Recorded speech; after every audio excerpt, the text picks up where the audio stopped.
السلام علیکم۔ آج میرے لیے نہایت ہی خوشی کا مقام ہے کہ آپ نے مجھے اس باوقار تقریب میں مدعو کیا۔ اس پر میں ڈائریکٹر اور تمام سٹاف کا شکریہ ادا کرتا ہوں۔ خواتین حضرات، دار اکرم اسکول سسٹم ہمارے ملک میں ایک منفرد ادارہ ہے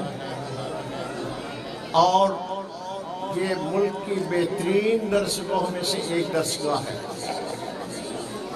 میں سمجھتا ہوں کہ آپ والدین اور اسٹوڈنٹس جنہوں نے اپنے بچوں کی تعلیم کے لیے اس ادارے کا انتخاب کیا وہ مبارکباد کے مستحق ہے۔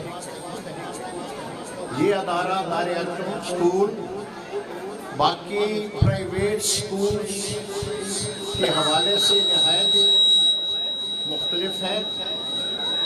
آپ نے دیکھا ہوگا کہ آج کل پرائیویٹ اسکولز جو گلی اور محلوں میں کھل چکے ہیں ان کی حیثیت ایک پرچون کی دکان کی سی ہے، مگر یہ ادارہ، یہ اسکول ایک سسٹم کا حصہ ہے اور اس سسٹم میں جو بچوں کی تعلیم کا نصاب تیار کیا جاتا ہے وہ ملک کے ماہرین تعلیم بیٹھ کر اس کو تیار کرتے ہیں اور وہ پھر آپ کے ذمہ کیا جاتا ہے اور آپ اس کو امپلیمنٹ کرتے ہیں۔ خواتین و حضرات، تعلیم کی اہمیت سے کوئی انکار نہیں کر سکتا۔ اگر قوموں کی عروج و زوال کی کہانی یا تاریخ کا مطالعہ کیا جائے تو اس میں ایک ایسا فیکٹر یعنی تعلیم، یہ ایک ایسا فیکٹر ہے کہ جن قوموں نے اس کو ترجیح دی انہوں نے دنیا کی امامت کی اور جن قوموں نے اس کو پس پشت ڈالا وہ ہمیشہ غلام رہی۔ ہماری ہدایت نامہ قرآن پاک، اس کا آغاز اقرا سے ہوتا ہے جس کا مطلب ہے کہ پڑھو اور پڑھاؤ۔ لیکن بدقسمتی سے اس مشن کو ہم نے بھلا دیا اور آج اس وطن عزیز کا 2.5 کروڑ بچہ اسکولوں سے باہر ہے۔ آپ اس سے اندازہ لگائیں کہ آپ کتنے خوش قسمت ہیں اور آپ کے والدین قابل تعریف ہے کہ انہوں نے تعلیم کی اہمیت کو پہچانتے ہوئے آپ کو اس علاقے کی بہترین درسگاہ میں داخل کیا۔ اب کچھ لوگ کہتے ہیں فیس کے حوالے سے، تو میں یہ کہوں گا کہ والدین کے لیے بہترین انویسٹمنٹ وہ اخراجات ہیں جو اپنے بچوں کی تعلیم پر وہ اٹھاتے ہیں، ورنہ کچھ لوگوں کی ترجیحات اور ہوتی ہیں، وہ فضول خرچیوں میں اپنے وسائل ضائع کرتے ہیں، خود نمائی میں، شو آف میں، دوسروں کو نیچا دکھانے میں، ایک خاص قسم کی ریٹ ریس میں وہ شامل ہو جاتی ہے۔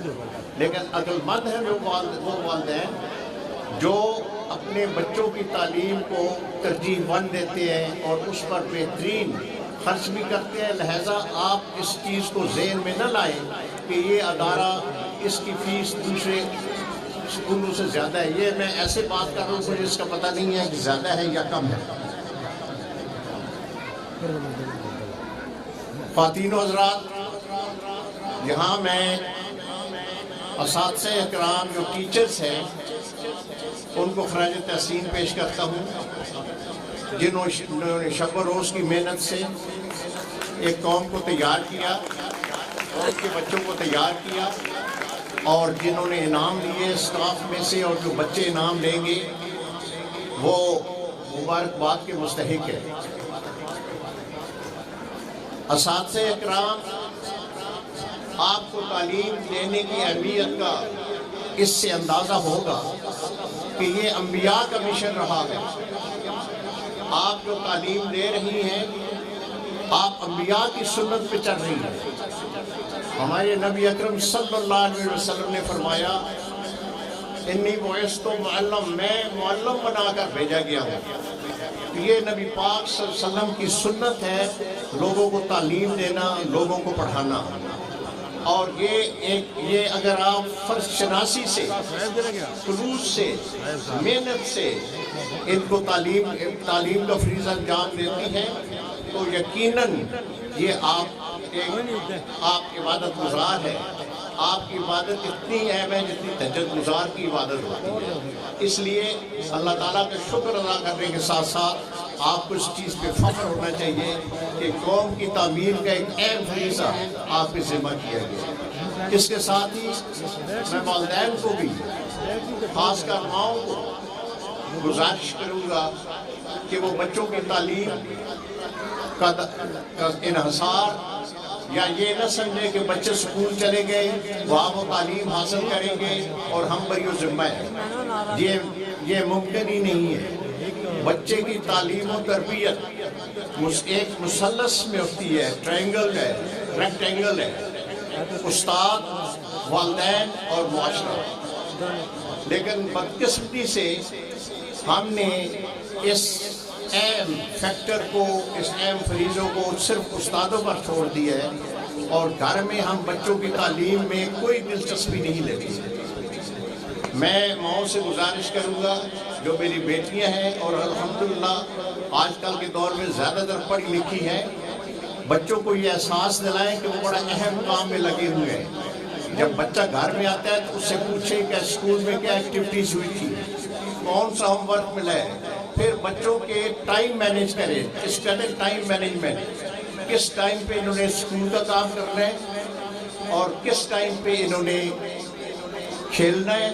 ہاں ایک چیز ہے جو کہ ہمارے معاشرے میں خصوصاً بچوں میں لعنت کی طرح پھیل چکی ہے، وہ ہے موبائل۔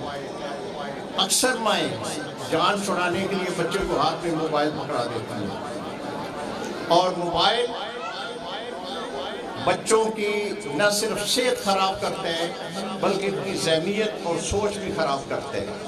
چنانچہ بچے کارٹون دیکھ کر شام کو خود کارٹون لگتے ہیں اور ان کے والدین بھی کارٹون لگتے ہیں، اور اس سے نہ ان میں احساس مروت ہوتا ہے نہ احترام کے احساس ہوتے ہیں۔ آج سے 100 سال پہلے علامہ اقبال جب یورپ سے آئے تھے تو اس وقت صنعتی انقلاب کا آغاز تھا، تو آپ نے آتے ہی ایک فرمایا تھا، شعر ایک کیا بڑا اہم شعر نے کہا تھا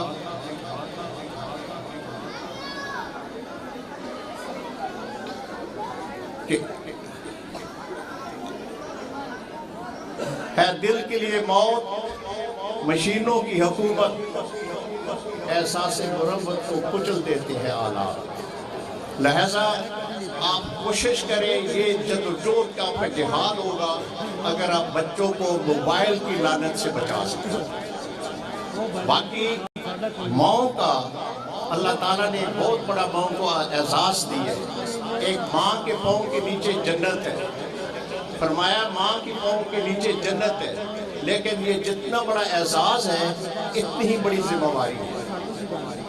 اگر وہ ذمہ داری کو نہیں نبھاتی تو پھر ان کے پاؤں کے نیچے کچھ بھی نہیں ہے۔ اور اس کے لیے علامہ اقبال نے ایک پیغام دیا تھا، یہ فیضان نظر تھا کہ مکتب کی کرامت تھی، سکھائے کس نے اسماعیل کو آداب فرزند دی۔ آپ کو اس کا مطلب پتہ ہوگا، نہایت ہی سادہ شعر ہے کہ حضرت اسماعیل علیہ السلام کو جب ان کے باپ نے حضرت ابراہیم علیہ السلام نے یہ فرمایا کہ بیٹے میں مسلسل 3 روز سے خواب دیکھ رہا ہوں جس میں تمہیں اللہ کے حکم سے بنا کے مقام پہ ذبح کر رہا ہوں، تو بچے کی فرمانبرداری کا معیار آپ دیکھیں جو ماں کی فیض سے تھا۔ بچے نے کہا ابا جان کر ڈالیے جس کا آپ حکم ملا ہے، آپ مجھے انشاءاللہ صابرین میں سے پائیں گے۔ تو یہ ماں کا رول ہے، تو اس لیے آپ کو اس سلسلے میں نہایت ہی توجہ دینی چاہیے، بلکہ اپنی زندگی کا مشن یہ ہونا چاہیے. ہماری انفارچونیٹلی جس دور سے ہم گزر رہے ہیں، یا ہماری خواتین کی زندگی کا مشن فیشن، دوسرے کو دکھانا، دکھاوے کی زندگی گزارنا، دوسروں کے لیے اپنی تمام توانائیاں خرچ کر دینا، حالانکہ دوسروں کو اس کی کوئی پرواہ نہیں ہوتی. اور ایک خاص قسم کا مزاج، چڑچڑا مزاج، ڈپریشن، یہ ساری اس کی وجوہات یہ ہے کہ ہم دوسروں کے دیکھا دیکھی زندگی گزارنا چاہتے ہیں. اس کے علاوہ جہاں تک کردار سازی کا تعلق ہے، وہ میں نے کہا کہ 3 فیکٹرز ہیں: اساتذہ، والدین اور معاشرہ. اب اساتذہ اگر کردار سازی کریں بھی، اگر گھر میں ماحول ٹھیک نہیں ہے اور معاشرے کا ماحول ٹھیک نہیں ہے تو بچے کی کردار سازی نہیں ہو سکتی. سب سے اہم چیز یہ ہے کہ جو آج کل بحران جس سے ہم گزر رہے ہیں، بحرانوں سے گزر رہے ہیں، وہ سیاسی بحران بھی ہیں، اقتصادی بحران بھی ہے، لیکن سب سے بڑا اخلاقی بحران ہے.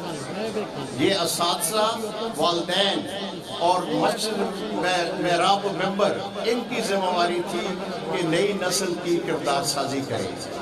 لیکن انفارچونیٹلی پھر میں علامہ اقبال کی طرف رجوع کروں گا، جو انہوں نے فرمایا کہ صوفی کی طریقت میں فقط گرمی احوال، صوفی کی طریقت میں ہے فقط گرمی احوال، ملا کی شریعت میں ہے فقط گرمی گفتار. مجھے وہ مرد مجاہد نظر نہیں آتا، ہو جس کے رنگ و بہ میں فقط گرمی کردار.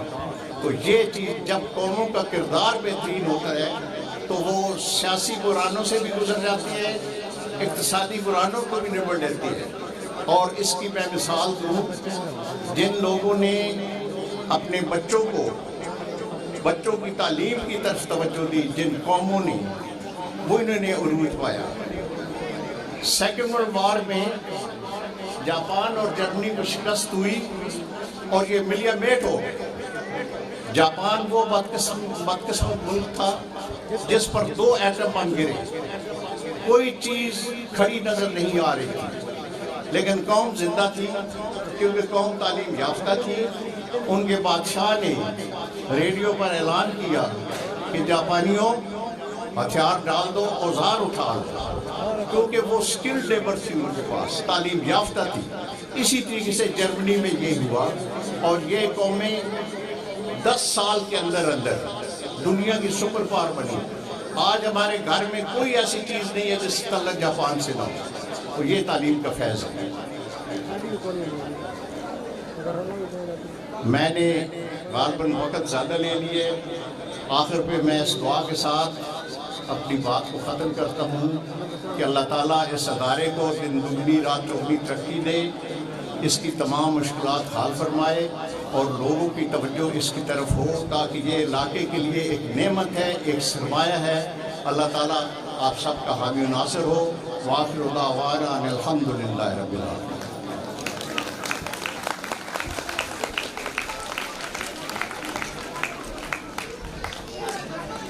On behalf of Darul Arqam School Administration, we warmly thankful to you, sir, for sharing your some golden words with us. Thank you, sir.